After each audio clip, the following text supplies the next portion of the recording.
O escritor da carta aos Hebreus escreve aqui no capítulo 4: temamos, pois, que, porventura, deixada a promessa de entrar no seu repouso, pareça que por algum de vós fique para trás. Porque também a nós foram pregadas as boas novas como a eles, mas a palavra da pregação nada lhes aproveitou, porquanto não estava misturada com a fé naqueles que a ouviram. Porque nós, os que temos crido, entramos no repouso, tal como disse: assim jurei na minha ira, que não entrarão no meu repouso, embora as suas obras estivessem acabadas desde a fundação do mundo. Porque em certo lugar disse assim do dia 7º, e repousou Deus de todas as obras, que no 7º dia, outra vez naquele lugar, não entrarão no meu repouso. Visto que resta que alguns entrem nele, e que aqueles a quem primeiro foram pregadas as boas novas não entraram por causa da desobediência.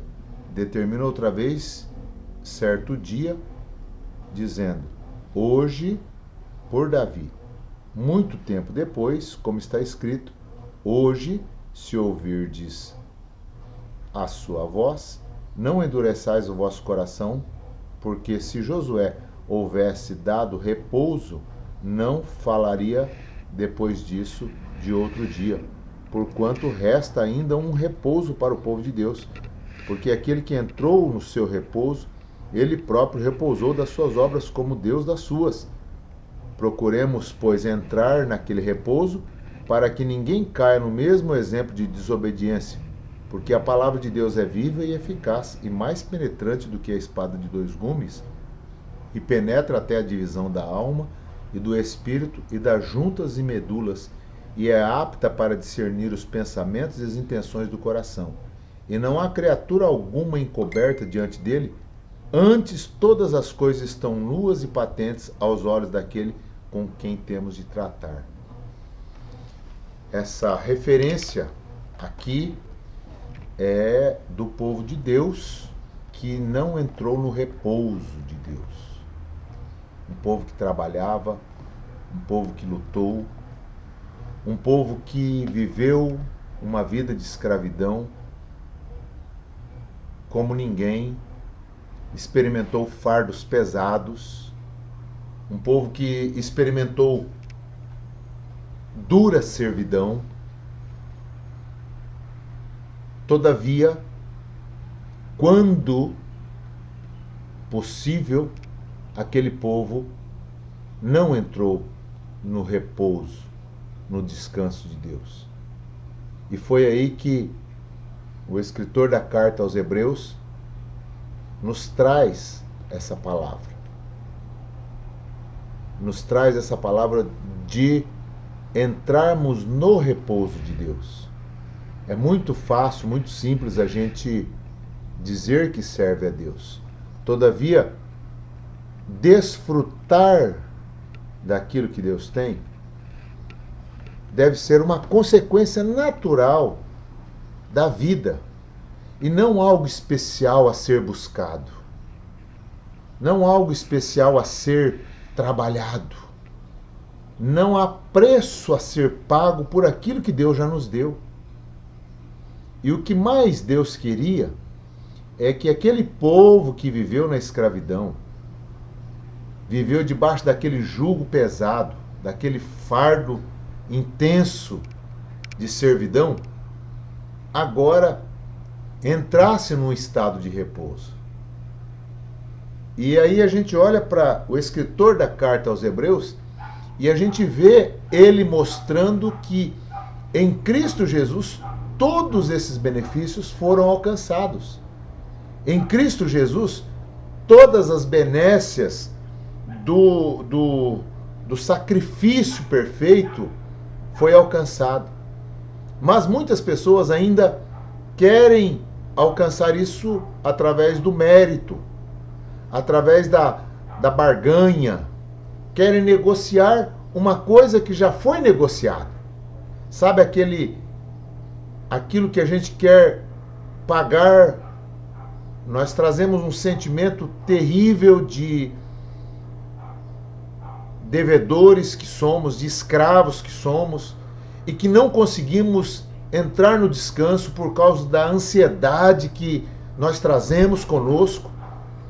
Uma ansiedade tamanha que a gente não consegue descansar, a gente não consegue entrar no descanso de Deus, naquilo que já foi pago o preço. Não tem mais nada a ser pago, não tem mais nada a ser feito. Mas algumas pessoas, por terem uma consciência pesada e por virem de um mundo de muita servidão, muita escravidão, nem conseguem entrar no descanso devido que é oferecido àquele que serve a Deus, a Cristo Jesus. Então, queridos, o escritor da carta aos Hebreus disse dessa maneira: temamos, pois, que porventura, deixada a promessa de entrar no seu repouso, entrar no seu descanso, pareça que alguns de vós fica para trás. Tem algumas pessoas que não conseguem entrar nesse descanso. A ansiedade que domina o coração dessas pessoas não permite essas pessoas entrarem em repouso. Elas estão constantemente doentes, estão constantemente cansadas, estão constantemente estressadas, estão diuturnamente preocupadas em apresentar resultados, em apresentar números, em apresentar coisas que não têm significado nenhum para quem quer viver uma vida em Cristo Jesus. Sim, nós temos que trabalhar como o povo de Israel trabalhou, mas nós precisamos aprender que existe um repouso exclusivo do povo de Deus, daquelas pessoas que realmente querem. Não é daquelas pessoas que estão ansiosas por conhecer esse repouso.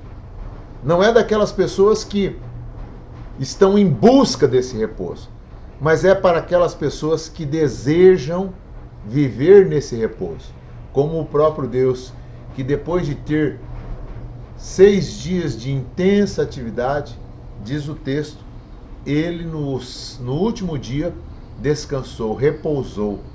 Ele teve um tempo de atividades, mas depois ele entrou no descanso. Ele, o Criador de todas as coisas, Todo-Poderoso, nos dá o modelo para vivermos uma vida também abençoada, uma vida que faz sentido. E era essa vida do povo de Deus, essa vida com Deus em Cristo Jesus. E aí Deus manda Cristo Jesus, e o autor da carta aos Hebreus nos mostra isso com muita intensidade. Como seria isso? Como isso deveria ser realizado? Como isso deveria acontecer? Essa carta aqui nos dá o modelo como esse descanso deveria acontecer. E ele diz aqui no versículo 2 do capítulo 4 de Hebreus: porque também a nós foram pregadas as boas novas. Sabe o que dá o descanso para a pessoa? As boas novas. Como a eles, mas a palavra da pregação nada lhes aproveitou, porquanto não estava misturada com a fé naqueles que a ouviram. Aí nós encontramos aquelas pessoas que ouvem a mensagem, ouvem a pregação, recebem a pregação. E aqui aparecem 2 grupos. Um que diz assim: a nós foi pregada a palavra de Deus, a nós foi anunciada a palavra de Deus, e nós pegamos e misturamos com a fé que existe em nosso coração. Nós recebemos com essa fé que nós temos em nosso coração, nós mesclamos essa palavra com a fé existente em nós, e aí entramos no repouso. E ele diz aqui do outro grupo, e diz assim: olha, como também foram pregadas a nós as boas novas, a eles também foi pregada, mas a palavra da pregação nada lhes aproveitou. Eles não souberam, eles não receberam a palavra.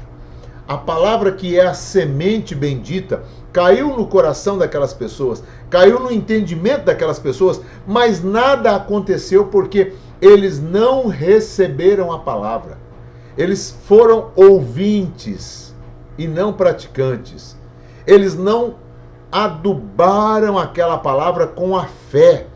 Eles não acrescentaram àquela palavra, não receberam aquela palavra em terreno preparado.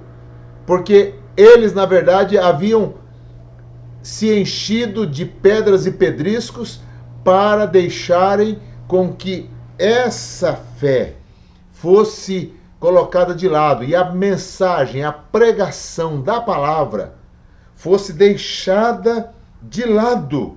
E eles não conseguiram entrar na promessa porque não deram crédito à palavra. Não receberam com avidez a palavra, misturando a fé nessa palavra, sabe? É aquela pessoa que recebe a palavra e vai se alimentando, vai possibilitando, vai credibilizando aquela palavra, vai acrescentando a fé àquela palavra. E aí, quando isso vai acontecendo, aquela pessoa vai sendo sensibilizada e aquela palavra vai criando raízes, vai criando fundamentos e aquela pessoa vai crescendo, vai sendo alimentada e vai entrando nessa fé. E aí, quando isso acontece, a pessoa começa a desfrutar dos resultados. E os resultados é entrar no descanso. Não é entrar no descanso porque eu estou procurando descanso, mas é entrar no descanso como resultado de ouvir a palavra, de receber a palavra, de se alimentar da palavra e de viver a palavra. Então, o escritor da carta aos Hebreus fala isso com muita veemência. Lá na frente ele diz, porque a palavra de Deus é viva e eficaz. Então, quando eles receberam a palavra, eles não deixaram com que a vida existente na palavra, que é Cristo Jesus, que é aquele que transforma as nossas vidas, é aquele que tira de nós, extrai de nós aquelas coisas que nós precisamos, mas ele nos mostra pela sua palavra, pelo seu amor que ele tem em nós. Sabe, muitas pessoas ouvem a palavra, ele está enxergando, ele está olhando no espelho, a palavra também é o espelho, e a pessoa está olhando no espelho e ela não consegue enxergar, ou quando enxerga aquelas manchas, rugas, aquelas coisas que estão na sua vida, ela não quer tirar, ela não vai lavar o rosto, aquilo para ela não vai fazer diferença, ela não enxerga os espinhos, as espinhas, ela não enxerga as manchas, ela não enxerga as coisas que precisam ser tratadas. E aí, quando ela enxerga, ela diz não. Mas a palavra de Deus continua viva e eficaz, mais penetrante do que uma espada de dois gumes, que vai penetrando na alma da pessoa, que vai invadindo o ser da pessoa, que vai transformando a vida da pessoa. A palavra é esse instrumento de transformação na vida da pessoa. E aí, para entrar no descanso, eu preciso receber essa palavra e permitir e fazer as mudanças que essa palavra está realizando na minha vida, está me mostrando que eu devo fazer. Fazer as mudanças devidas, fazer as mudanças necessárias, fazer as mudanças que são mostradas. E a palavra nos mostra essas mudanças que são necessárias. Então, para entrar no descanso de Deus, eu preciso viver muito intensamente tudo aquilo que eu tenho aprendido. Se hoje ouvirdes a sua voz, não endureçais o vosso coração, como aconteceu lá em Meribá. Eles endureceram o coração. Eles não receberam a palavra. Eles não receberam. Então, ter uma religião cristã, judaica, maometista, filosófica, católico, espírita, evangélico, isso aí não é nada. Isso aí não é nada. Se nós não credibilizarmos a palavra, se nós não ouvirmos a palavra, religião pela religião é nada. Nada disso Cristo deixou. É o Cristo que não deixou o cristianismo. O cristianismo foram os homens que inventaram. É um judeu que não inventou o judaísmo e nem pregou o judaísmo, porque o judaísmo é a religião dos judeus. Então, um homem que não inventou o hinduísmo, porque a religião hindu foi inventada pelos homens, pelos indianos, pelo povo da Índia. Então a gente vê aqui pessoas não religiosas, mas pessoas que credibilizam a palavra, ouvem o que Jesus fala e têm disposição no seu coração para fazer as mudanças devidas. Muitas pessoas questionam a palavra. Elas ouvem a palavra e querem fazer de conta que não estão entendendo. Então começam com os questionamentos, com as perguntas. Então como eu devo fazer isso? Como eu devo praticar aquilo? Essas pessoas não vão entrar no descanso nunca. Vão viver uma vida dentro das igrejas. Vai viver uma vida junto com muitas outras pessoas que estão iguaizinhas a elas. Estão assim vivendo essa vida da mesma maneira com que elas vivem. Assim, um cristianismo flácido, um cristianismo apenas religioso, e não conseguem entrar no descanso. Para entrar no descanso de Deus, eu tenho que soltar-me, eu tenho que desvencilhar-me de mim mesmo, dos meus padrões, dos meus costumes, da minha religiosidade, das minhas doutrinas, e entrar no descanso de Deus. Para entrar no descanso de Deus, eu tenho que estar livre, solto, para viver essa vida que Cristo Jesus tem para o nosso coração. Que o Senhor te abençoe na paz de Cristo Jesus.